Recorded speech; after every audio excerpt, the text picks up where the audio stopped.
जय हो माता रानी। कैसे हो आप सब? आशा करती हूँ आप लोग ठीक होंगे। तो देवी मैया हैं और उन्हीं का गीत है, सुनाएंगे। सुनिएगा और बताइएगा कैसा लगा। कमेंट में दोस्तों जय माता दी जरूर लिखना। तो आज आए हैं अपने यहाँ देवला देवी धाम है, वहीं पे आए हैं देवी मैया के धाम और देवी मैया को गीत सुनाएंगे। देवी मैया को गीत सुना के मगन करेंगे। देखें मना पाते हैं, कैसे मनाते हैं देवी मैया को। अरे जियरा आनंद होई जाई हो जहाँ उतरई भवानी, जियरा आनंद होई जाई हो जहाँ उतरई भवानी, उतरई भवानी जहाँ मोरी महारानी, उतरई भवानी जहाँ मोरी महारानी, जियरा आनंद होई जाई हो जहाँ उतरई भवानी, जियरा आंगन होई जाई हो जहाँ उतरई भवानी। ना मोरे मैया के धन दौलतिया, ना मोरे मैया के धन दौलतिया, पल में भंडार भरी जाई हो जहाँ उतरई भवानी, पल में भंडार भरी जाई हो जहाँ उतरई भवानी, जियरा आनंद होई जाई हो जहाँ उतरई भवानी, जियरा आनंद होई जाई हो जहाँ उतरई भवानी, उतरई भवानी जहाँ मोरी महारानी, उतरई भवानी जहाँ मोरी महारानी, जियरा मगन होई जाई हो जहाँ उतरई भवानी, जियरा मगन होई जाई हो जहाँ उतरई भवानी। ना हमरे मैया के महला दू महला, ना हमरे मैया के महला दू महला, महला दू महला हो महला दू महला, महला दू महला हो महला दू महला, पल में मंदिर बनी जाई हो जहाँ उतरई भवानी, पल में मंदिर बनी जाई हो जहाँ उतरई भवानी, जियरा आनंद होई जाई हो जहाँ उतरई भवानी, जियरा आनंद होई जाई हो जहाँ उतरई भवानी, उतरई भवानी जहाँ मोरी महारानी, उतरई भवानी जहाँ मोरी महारानी, जियरा मगन होई जाई हो जहाँ उतरई भवानी, जियरा मगन होई जाई हो जहाँ उतरई भवानी। ना हमरे मैया के छुरिया कटरिया, ना मोरी मैया के छुरिया कटरिया, छुरिया कटरिया हो छुरिया कटरिया, छुरिया कटरिया हो छुरिया कटरिया, दुष्टन के करे संहार हो जहाँ उतरई भवानी, दुष्टन के करे संहार हो जहाँ उतरई भवानी, पल में मंदिर बनी जाई हो जहाँ उतरई भवानी, जियरा मगन होई जाई हो जहाँ उतरई भवानी, उतरई भवानी जहाँ मोरी महारानी, उतरई भवानी जहाँ मोरी महारानी, जियरा मगन होई जाई हो जहाँ उतरई भवानी, जियरा मगन होई जाई हो जहाँ उतरई भवानी। ना मोरी मैया के लड़का या बच्चा, ना मोरी मैया के लड़का या बच्चा, लड़का या बच्चा सखी, लड़का या बच्चा, लड़का या बच्चा सखी, लड़का या बच्चा, दुनिया का है महतारी हो जहाँ उतरई भवानी, दुनिया का है महतारी हो जहाँ उतरई भवानी, दियरा मगन होई जाई हो जहाँ उतरई भवानी।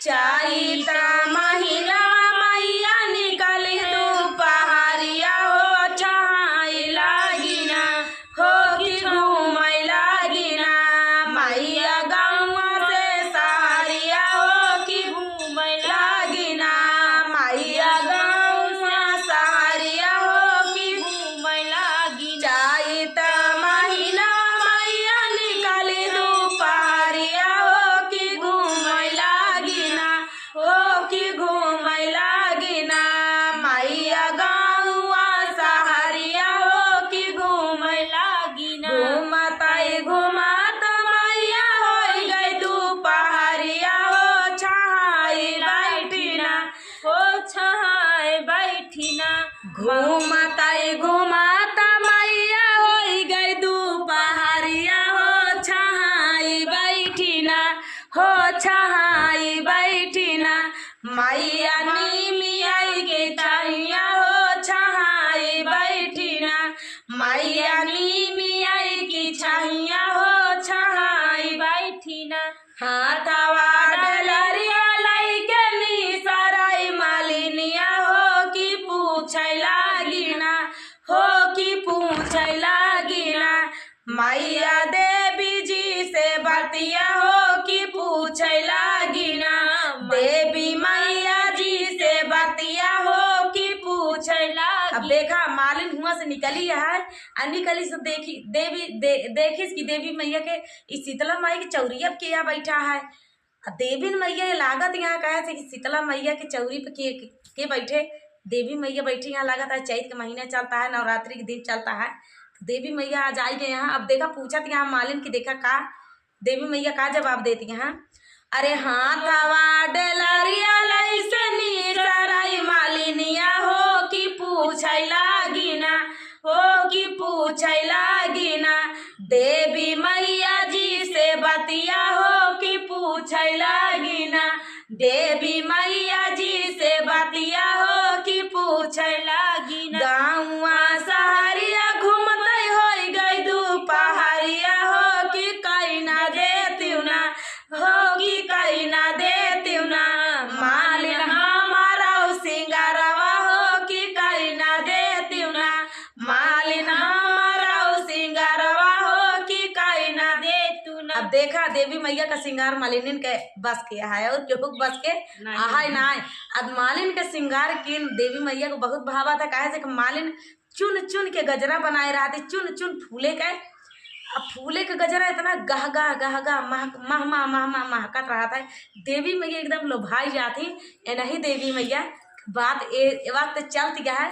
तो देखा देवी मैया कैसे लोभान यहाँ मालिन के सजाए पे। तो चलिए आढ़ाउल का फूलवा चुनी गजरा बनावली हो लगाई दिहलीना मालिन लगाई दिहलीना मैया रानी कैया सनवा हो लगाई देहलीना मैया रानी कैसे जरिया हो लगाई देहलीना आढ़ाउल के फूलवा चुनी गजला बनावली हो लगाई दिहलीना हो लगाई दिहलीना देवी मैया कैया सनवा हो लगाई दिहलीना देवी मैया कैसे जरिया हो लगाई दिहलीना तेही चाढ़ी मैया मोरी करली सिंगरवा हो कि मनवा मोहैना हो कि मनवा मोहैना देवी मैया कई मूर्तिया हो कि मनवा मोहैना देवी मैया कई मूर्तिया हो कि मनवा मोहैना घरवा में बाढ़ मालिन धान से ओलतिया हो बाहरवा बाढ़ना हो बाहरवा बाढ़ना तोहरी रोज रोज गरवा हो बाहरवा बाढ़ना तोहर रोज रोज गरवा हो बाहरवा बाढ़। देवी मैया आशीर्वाद देती यहाँ मालिन का कि मालिन तू हमारा जौनी प्रकार से श्रृंगार करूँ एकदम मन मोह लियू। तो देखा आशीर्वाद का देती यहाँ मालिन का अरे घरवाई माँ बाढ़ मालिन धाना दावलतिया हो बाहरवा बाढ़ना अरे बाहरवा बाढ़ना तोहर रोजी रोज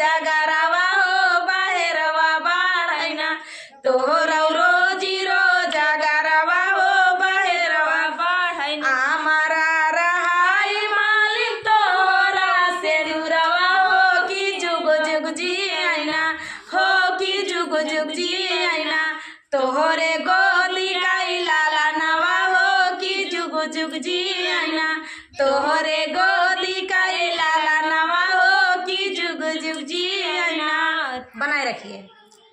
अरे ये नहीं देवी मैया के ऊपर है, यही देवी मैया नहाई जाती हैं। अब देखा कहाँ जाती हैं, चलिए देखा देवी मैया का कहती हैं। अरे अपनी मंदिरवा से बोलाई सीताला मैया के चले सागरे नहाय हो माया। अपनी मंदिरवा से बोलाई सीताला मैया के चले सागरे नहाय हो माँ। सागरे नहाने से सब दुख काटी है, निरमाला होई है शरीर हो माँ। सागरे नहाने से सब दुख काटी है, निरमाला होई है शरीर हो माँ। अब देखा देवी मैया कहाँ जाती हैं, घाटे पर पहुँचती हैं। घाटे पर का घटना घटत है आप लोग सुनिए। जाई के पहुँच सागरे नहाए से सब दुख काटी है, निरमाला होई है शरीर हो माँ। अब सब का बटोर ली, विंध्याचल मैया का, देवला देवी मैया का, चंडिका देवी धाम का, शीतला मैया का, मैहर देवी मैया, वैष्णो देवी मैया सब जनी नहाई जाती हैं। और सगरे में नहाती हैं तो का कहती हैं, कैसे जाती हैं, के आगे चलता है के पीछे चलता है, कैसे जाती हैं, भीड़ जाती है।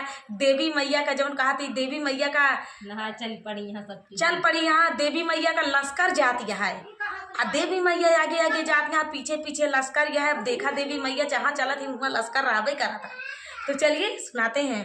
अरे तीन जानी आगे चल, तीन जानी पाछवा, तीन जानी आगे चल, तीन जानी पीछवा, बीचवाई ममाई आया अकेला हो माँ। तीन जानी आगे चल, तीन जानी पाछवा, बीचवाई ममाई आया अकेला हो माँ।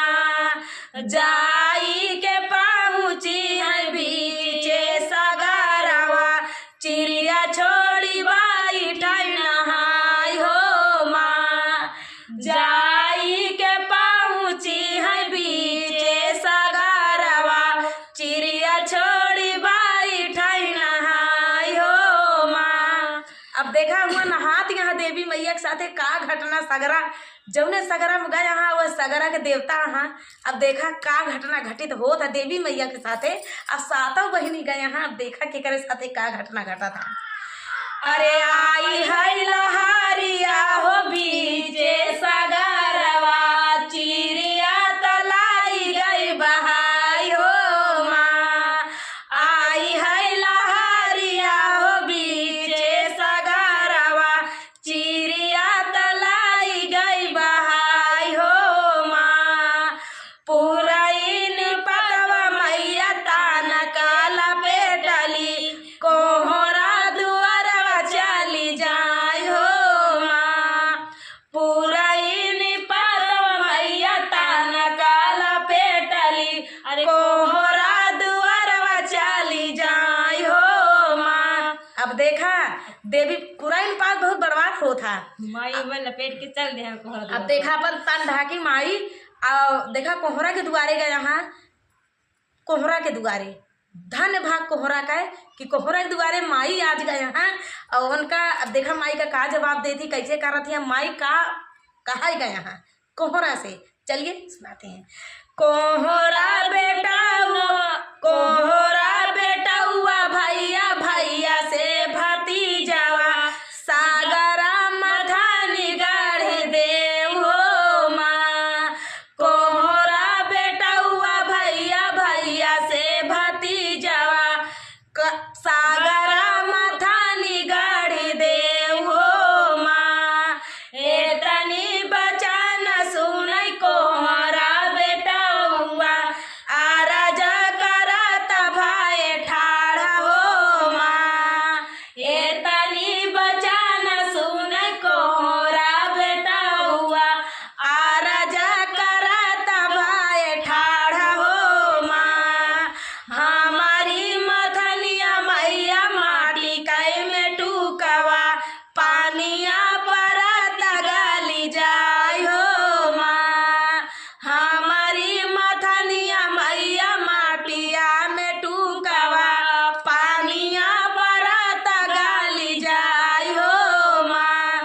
देखा महतारी का सही या ये कहा था कि सही या माटिक बात चीज है देव माँ अपने मैया का गल ये का मान ला मतलब देव नहीं हमें चल के मथब तो गल गल जाए जाए।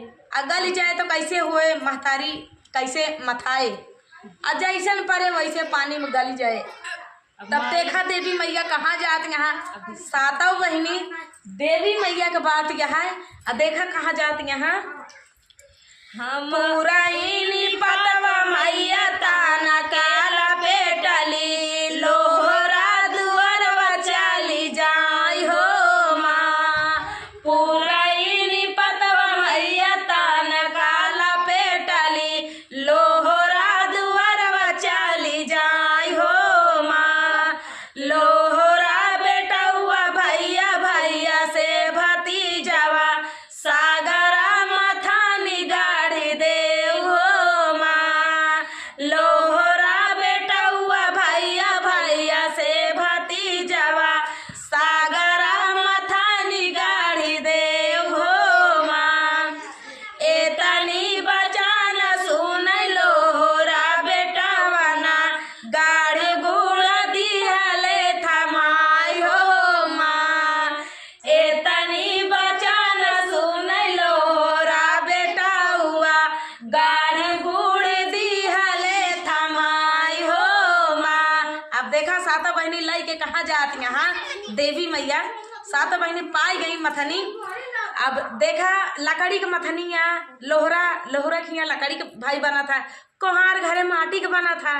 अब देखा लोहार गड़ गुड़ के थमाए दी देवी मैया का किला देवी मैया कहा है इस बात या तुमका काम ना कर सकी थी देवी मैया धन्य भाग की आप अरज करूँ आप हमसे कुछ बोलू और ओहलाए के आई तो अगर हम गढ़ देते ही गढ़ के थमा दी। सब देखा कहाँ जा रही यहाँ देवी मैया लाई के चल पड़ी यहाँ पूरा इन पात लपेटे यहाँ चल पड़ी यहाँ।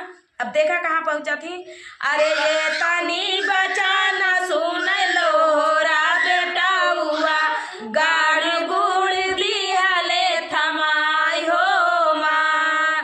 पाहिली मथनिया माई शीतला पाहिली मथनिया माथा माई हो शीतला पानिया धुमिला हो जाई हो माँ। पाहिली मथनिया मथाई हो मैया शीतला पानिया धुमिला हो जाई हो माँ।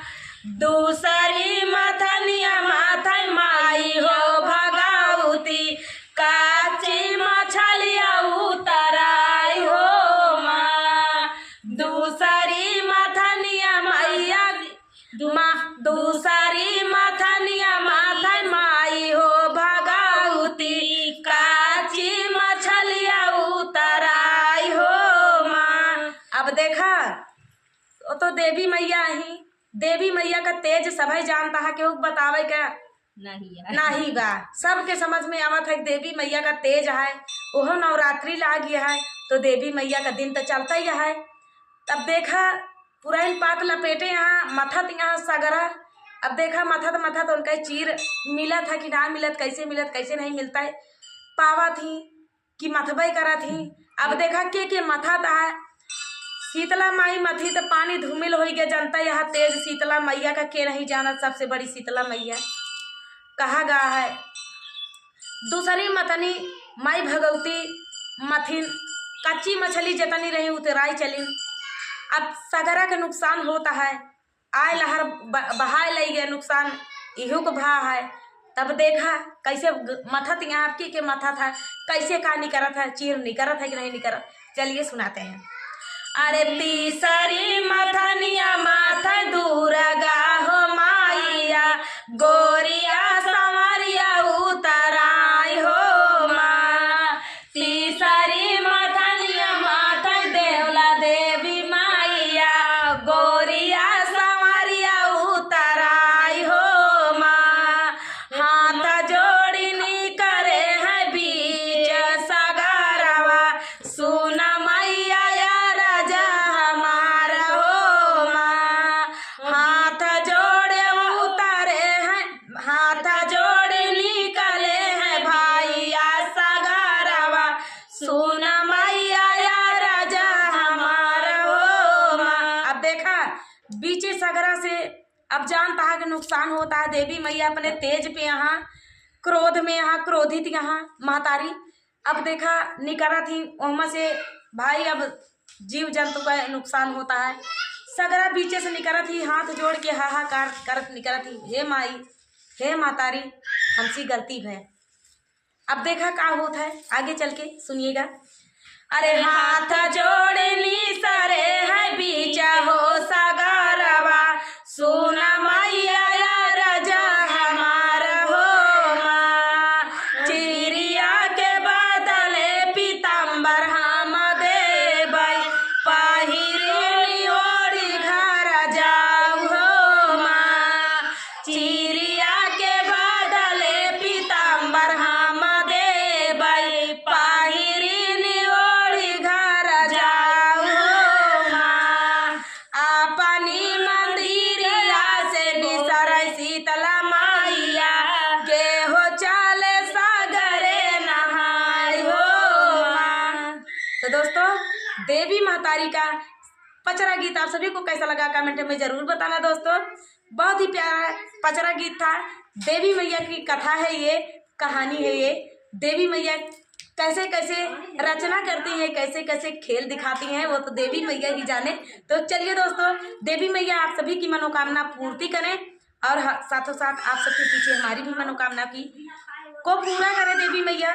तो चलिए दोस्तों, मिलते हैं अगले वीडियो में, तब तक के लिए जय हो माता, जय हो माता रानी, जय हो दुर्गा मैया, जय हो देवी मैया, जय हो सातों बहने की, जय हो देवला देवी मैया।